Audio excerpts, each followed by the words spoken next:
Жийдеш Идрисова 35 жашта. Бул рет белек боюнча жолдошума буйртма кылган жокмун дейт ал.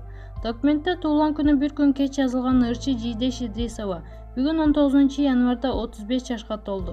Жолдошум жыл сайын туулган күнүмдө буйртма менен белек берчү.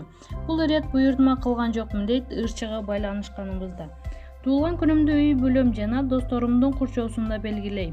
Кайсы жерде кандай болору мага да белгисиз. Жолдошум уюштуруу иш менен алектенип жүрөт. Эч нерсе айта элек. Буга чейинки туулган күндөрүмдө жолдошума керектүү буюмумду айтчумун. Ал мага ошол нерсени алып берчү. Быйыл керектүү буюмдарымдын баары эле бар экен деп айткан жокмун. Кандай белек тартуулай турганы кызык болуп жатат, дейт ал. Жийдеш Идрисова 1985 жылы 19 январда Нарын шаарында туулган. Ал Эдем алмасы аттуу тасманын саундтрегин аткарып, эл оозуна алынган. Артек музыкалык тобунда 6 жылдан ашык иштеп, андан соң Сен деген ыры менен жеке карьерасын баштаган.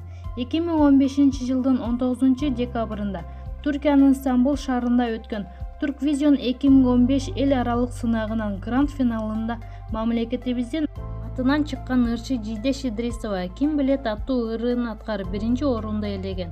Ырчы жолдошу Андрей Доргайга турмушка чыкканын 6 жыл өткөндөн кийин никесин мыйзамдаштырып, үлпөт той өткөргөн. Түгөлөрдүн ортосунда Севара жана Адель аттуу кыздары бар.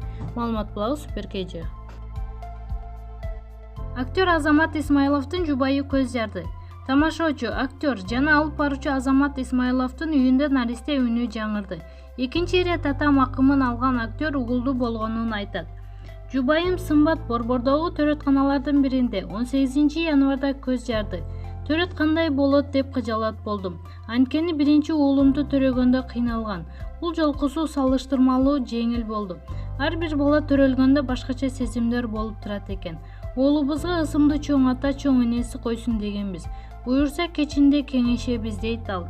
Азамат Исмайлов 2014 жылды күз айында Сымбат аттуу кызга баш кошуп, 2015 жылдын август айында уулду болушкан.